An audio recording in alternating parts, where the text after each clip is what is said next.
आमेन. Hallelujah. Hallelujah.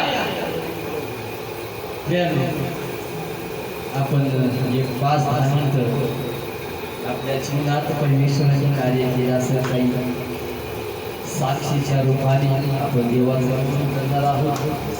कारण हे समय साक्षीचा आहे. परमेश्वर प्रत्येकाच्या जीवनामध्ये कार्य केलेले आहे. कारण माझ्या जीवनामध्ये महान कार्य केलेले आहे.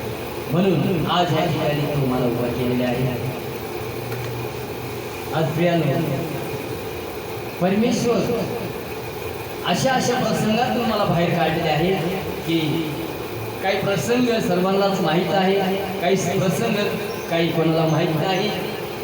परंतु मोठे मोठ्या घटना, मोठे मोठे प्रसंग माझ्या जीवनात परमेश्वराने पार केले. का? त्याच्या वचनाप्रमाणे आम्ही आताच गीत गायलं, येशू आप रहेंगे साथ, हम कभी ना होंगे निराश. आम्ही भरपूर वेळा हताश निराश होत असतो, परंतु आम्ही विसरतो की आमच्या बरोबर कोण आहे, आमच्या जीवनात कोण आहे हे आम्ही विसरतो. मग ज्या वेळेस आम्ही विसरतो ना, त्यावेळेस आमच्या जीवनातले समस्या आमच्या पुढे दिसायला लागतात. ज्यावेळेस आमच्या प्रभू परमेश्वर आमच्या संगती आहे हे आम्ही विसरतो, त्यावेळेस काय दिसते आपल्याला माहित आहे? समस्या आमच्या पुढे मोठी मोठी दिसते. कारण आम्ही देवाला विसरलो, आमच्या बापाला विसरलो, तर आमच्या समोर समस्या नाही आहे, कठीण प्रसंग आहे. कारण परमेश्वर म्हणतो, बरं करशील तर बरं, नाही तर तुझ्या दाराशी काय आहे, काय बसलेले काय शिया रचणारा शिया आज कोणाला गिळावून शोधित आहे, अधिक करून प्रियानं विश्वास लागणं शोधित आहे. म्हणून त्या परमेश्वराच्या नावाला धन्यवाद देतो. प्रियानं, आमच्या जीवनातल्या बरेच प्रसंग, बरेच समस्या, अनेक समस्या होत्या, परंतु त्या सर्वांमधून परमेश्वराने बाहेर काढले आहे. आणि आता सध्या परमेश्वर रोज सकाळी त्याने आम्हाला नवीन जीवन देतो आणि नवीन आशा देतो आणि नवीन समय प्रार्थना करण्याचं. मी सकाळी उठल्या तेव्हा मी विचार करतो, मला कंटिन्यू 3:30 ते 4 वाजता मी कंपल्सरी उठत असतो, जागा होतो. त्यावेळेस मला हाच विचार येते, परमेश्वरा मला ह्यासाठीच तू जिवंत ठेवलास की आता मी उठावा, झोपायची वेळ नाही, आम्ही उठावा आणि गुडघ्यावर येऊ मंडळीसाठी आणि एकमेकांसाठी, मनुष्य जातीसाठी आम्ही प्रार्थना करावा, आपल्या कुटुंबासाठी, आपल्या देशासाठी. यासाठीच मला आणि तुम्हाला देवाने निवडले आहे. काय माहिती कोणाला? तुम्ही आम्ही नाही सांगितलं कोणाला, तुम्ही आम्ही नाही प्रार्थना केली कोणासाठी, तर देव सांगत आहे. अनेक लोक आज प्रत्येक समस्यामध्ये, अनेक समस्या गुंतलेले आहेत, अनेक प्रॉब्लेममध्ये गुंतलेले आहेत, अनेक आजारामध्ये पडलेले आहेत. त्यांच्यासाठी कोण जाईल, कोण त्यांच्यासाठी प्रार्थना करेल, हा विचार माझ्या मनामध्ये आला. मग प्रभू लगेच गुडघ्यावर आलो, प्रार्थना करत होतो, परमेश्वरा या सर्वांना ताणणारा तुमचा आहे. तू म्हणला योहान 3:16 परमेश्वर जगावर एवढं प्रेम केला की आपला एकूण एक पुत्र दिला, यासाठी जो कोणी विश्वास ठेवेल त्याचा नाश होणार नाही, त्याला सार्वकालिक जीवन प्राप्त होईल. केव्हा होईल? त्यांना तुम्ही आणि मी त्यांना सांगितलं पाहिजे, त्यांच्यासाठी मध्यस्थी केलं पाहिजे. तेव्हा मग आम्ही हेच वचन सांगत राहू. योहान 3:16 माहिती आहे ना, देवाने काय सांगितले? जगावर एवढं प्रेम केले, जो कोणी विश्वास ठेवेल त्याचा नाश होणार नाही, त्याला सार्वकालिक जीवन प्राप्त होईल. पण केव्हा? तुम्ही आणि मी प्रार्थना केल्यावर. देव आम्हाला आणि तुम्हाला मध्यस्थी म्हणून निवडले आहे. देवाचे सेवक का निवडले? आमच्यामध्ये मध्यस्थी परमेश्वराचा ही योजना आहे. आम्ही एकमेकांसाठी प्रार्थना करावा, आम्ही एकमेकांचे वरचे व्हावा. आणि कोणते वरचे व्हावा? गुडघेवर जाऊन आम्ही एकमेकांसाठी प्रार्थना करणं, हेच आम्ही एकमेकांचे वरचे व्हावू. म्हणून हे परमेश्वर आम्हाला रोज आणि रोज ही संधी मला देत आहे. माझ्या जीवनात परमेश्वराने हा रोजचा सकाळ माझ्या जीवनात आनंदाचा दिवस देत आहे आणि एक आनंदाचा समय माझ्या जीवनात देत आहे आणि त्या परमेश्वराच्या नावाला मी धन्यवाद देतो. खरं परमेश्वर चांगला आहे.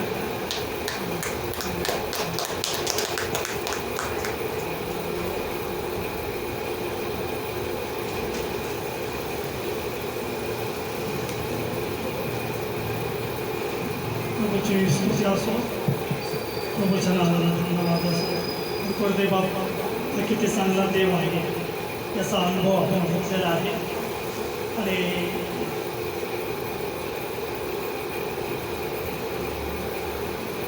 जी आपण परमेश्वराची आराधना उपासना केलेली आहे आणि आमचा विश्वास आहे, आपला भरवसा आहे की ती उपासना आराधना ती सिंहासनापर्यंत ती पोहोचलेली आहे आणि आशीर्वादित म्हणून ते खाली येणार आहे असा आमचा विश्वास आहे. आणि त्याच विश्वासाने आम्ही दर रविवारी, गुरुवारी, बुधवार, आपले शुक्रवार असे सलग आम्ही 3 दिवस परमेश्वराच्या सानिध्यात येतो ह्यासाठी की देवाने आम्हावर प्रसन्न व्हावं. आणि स्तोत्रकर्ता ह्या ठिकाणी तो म्हणतो की परमेश्वराने नेमलेला दिवस हाच आहे, आपण उल्हास व आनंद. आणि परमेश्वराने जो प्रत्येक दिवस जो केलेला आहे, उत्पत्तीचा पहिला अध्याय जर आपण वाचला तर प्रत्येक दिवसाला परमेश्वराने चांगलं म्हटलेलं आहे. आणि असं एकाही दिवसाला परमेश्वराने चांगलं म्हटलं नाही असं नाही, तर प्रत्येक दिवस हा दिवस चांगला आहे, तो दिवस चांगला आहे. सर्व दिवस 6 दिवस चांगले आहेत, पण 7वा दिवस परमेश्वराने त्या 7व्या दिवसाला आशीर्वाद देऊन आशीर्वादित केलेला आहे. ह्यासाठी की आम्ही 100 दिवसाची आठवण ठेवून तो पवित्रपणे पाळावा आणि त्याची भक्ती, त्याची आराधना आम्ही करावी, ही परमेश्वराची योजना आणि इच्छा आहे. आणि म्हणून आजचा जो काही दिवस आहे ती संपूर्ण जगभर हा मदर्स डे म्हणून साजरा करत आहे. ही चाल किंवा ही पद्धत, ही रीत केव्हापासून चालू झाली आणि कोणी चालू केलं त्याला त्याच्या पाठीमागचा इतिहास आहे. आणि माझ्या माहितीप्रमाणे 1836 सालामध्ये पाश्चिमात्य देशामध्ये हा दिवस साजरा करण्यात आला, कारण एका मुलीने तिच्या आईच्या स्मरणार्थ चर्चमध्ये प्रार्थना व्हावी म्हणून विनंती केली होती. आणि तेव्हापासून तर आजतागत चर्चेसमध्ये हा दिवस साजरा केला जात आहे. आणि आनंदाची गोष्ट ही आहे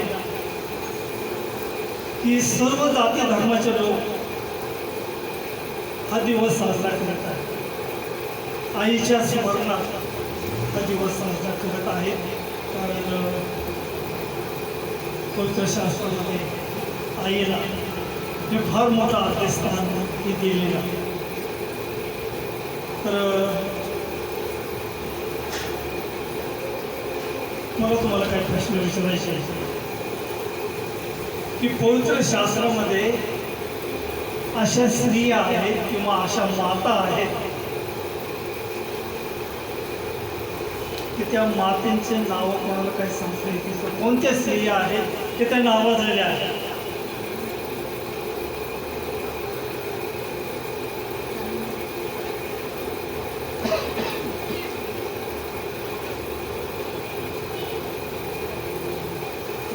माझा प्रश्न कळाला का? सांगा. अन्ना मरिया, हां अन्ना हां बरं. हन्ना मरिया, मरे आणखी रूप म्हणजे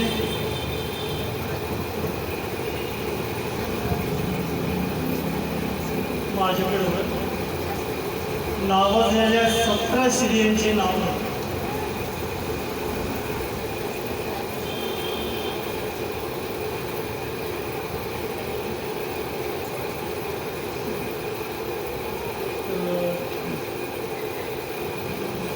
पहिली स्त्री,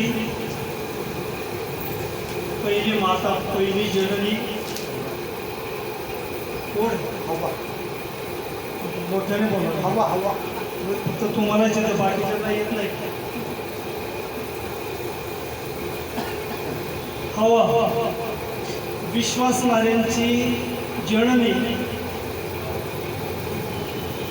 किंवा माता. अब्रामाच्या बायकोचं नाव काय?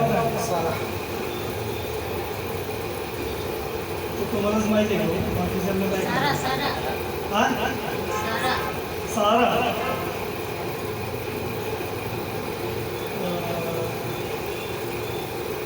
एक यायल नावाची स्त्री,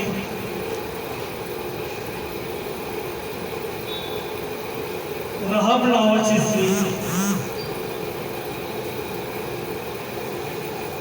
हन्नाबाई, दबोरा. ऐकलं काय स्त्रियांचे नाव? कबील गई, सुलेमन करिसी, राणी एस्तेर, सासू आणि सुना. तुमच्या शास्त्रामध्ये बोल सासू सुना. नामी ते तुम्हाला एकट्यालाच माहिती. हा? सासू सुना,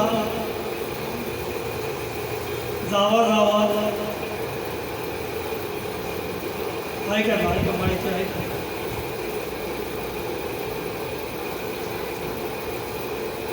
रूत आणि आरपा कोण होते?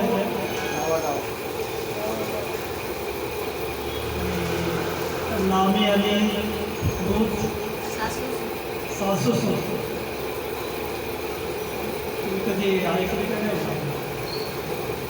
तुमच्या पाकडे तुम्हाला शिकवलेलंच नाही. आमचे पाय तुम्ही हे शिकवलं असं पण तुमच्या लक्षात नाही.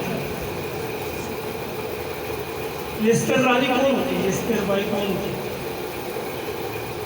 हा? यहुदी एस्तेर यहुदी हिंदी होती. आणखी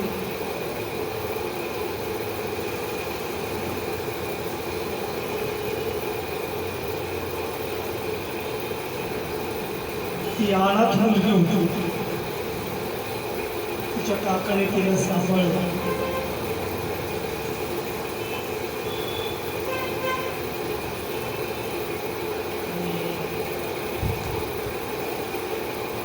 ती राणी ह्या पदापर्यंत का पोहोचली, कशी पोहोचली? एस्तेरचं पुस्तक तुम्ही वाचा. परत तुम्हाला 17 स्त्रियांची यादी सांगितलेली आहे.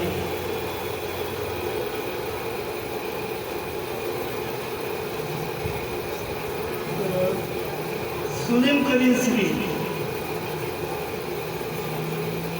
की ह्या बाईने जी सरकारी मदत आहे, सरकारी मदत तिने नाकारली.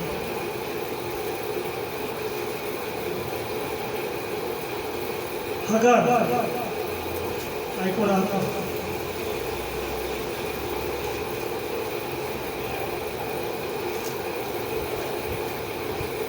हगारी कोण होती?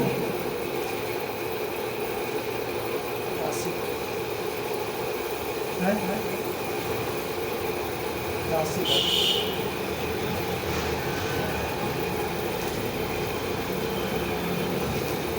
मुस्लिम राष्ट्र कोणापासून तयार झाले?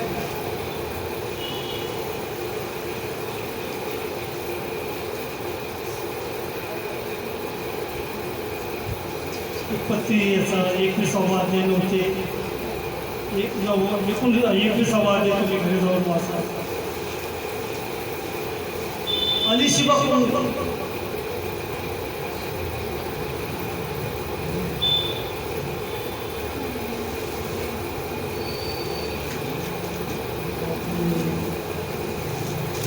मला काहीच माहिती नाही.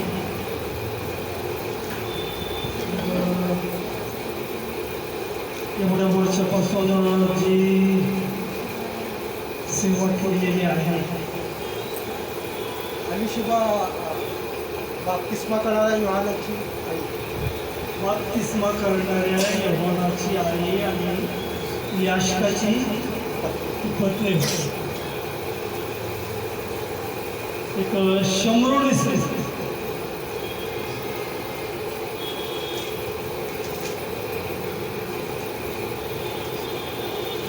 मगदली मरिया,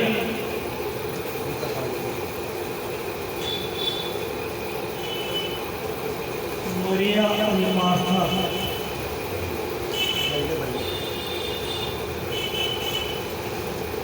दुर्कस नावाची स्त्री नव्या करारात जुना नव्या करारामध्ये दुर्कस संदेश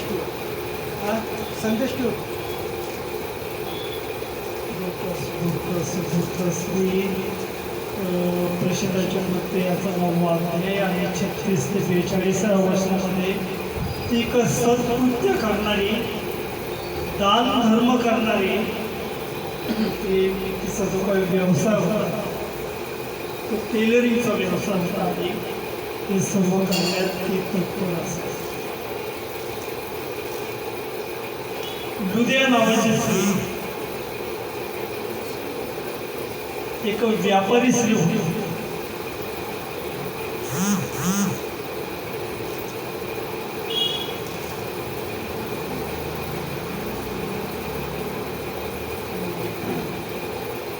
सर्वात महत्वाचे एक स्त्री होऊन गेली आणि सगळीकडे त्या पैसा लोक उद्योग करत आहेत. आणि तिसरी म्हणजे दबोरा. शास्त्राचं पुस्तक घेतला 4था अध्याय 1 ते 10 हे वचन जर आम्ही वाचले तर ही दबोरा जी काही स्त्री आहे ती एक कोण होती?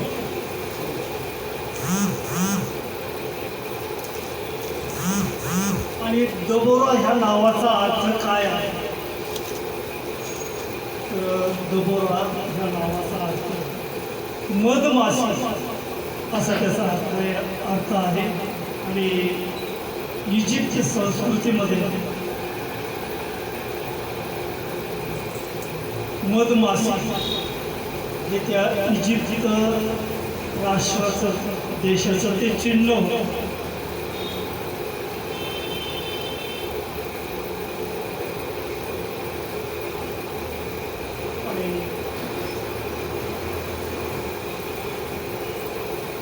ही दबोरा जी आहे ती दबोरा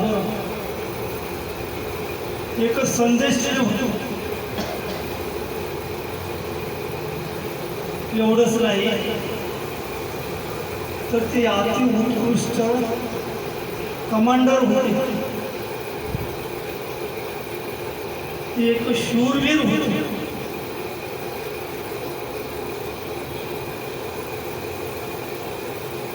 आणि त्यानंतर दुसरी एक व पवित्रशास्त्रामध्ये जे काही याद्या आहेत ते याद्यांमध्ये काही दुष्ट स्त्रिया होत्या, म्हणजे दुष्कर्म करणाऱ्या किंवा वाईट कृत्य करणाऱ्या किंवा घराघरात भांडण निर्माण करणाऱ्या, द्वेष निर्माण करणाऱ्या अशा स्त्रिया होत्या.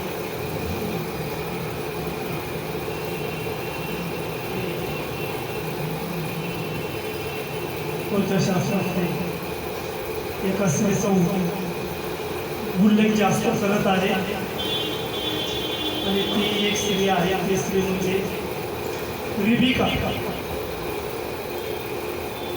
उत्पत्तीचं पुस्तकाचा 27वा अध्याय 10 ते 30 इसवी शुभश्र जर आपण वाचले तर ही रिबिका बाई, जसं कोणाचं नाव रिबिका असेल तुम्ही त्यांनी वाईट वाटून घेऊ नका.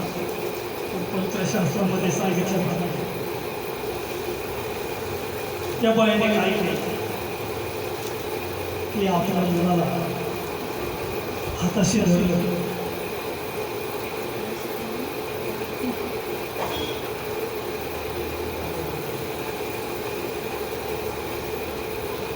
त्या बाईने आपल्या नवऱ्याला फसवलं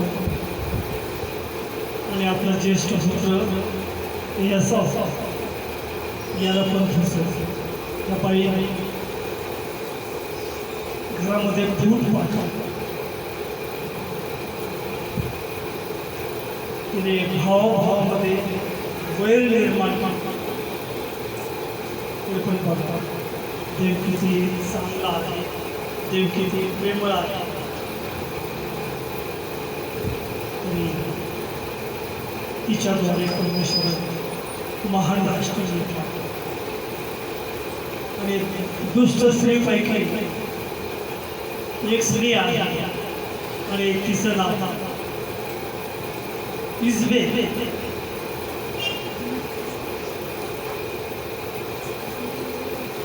इजबेल स्त्री एक राजकारणाची स्त्री होती आणि अति दुष्ट स्त्री होती. आणि पवित्र शास्त्रामध्ये ते इजबेलला शापित स्त्री असतात.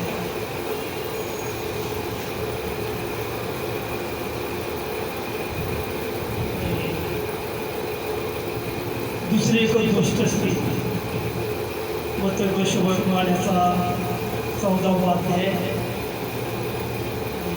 1 ते 12 वचन जर आपण पाहिलं हेरोदिया तिने काय केलं की देवाचा जो काही संदेश योहान तसं मर्डर तिने केलं, करून घेतला. परत 4थी एक स्त्री की दलील की जरी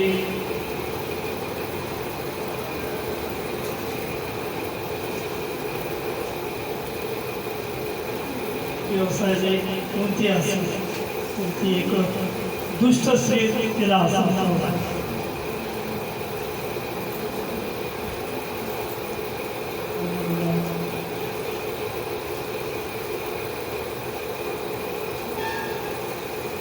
देवाची जी काही योजना असते ती देवाची योजना प्रत्येकासाठी, प्रत्येक मनुष्यासाठी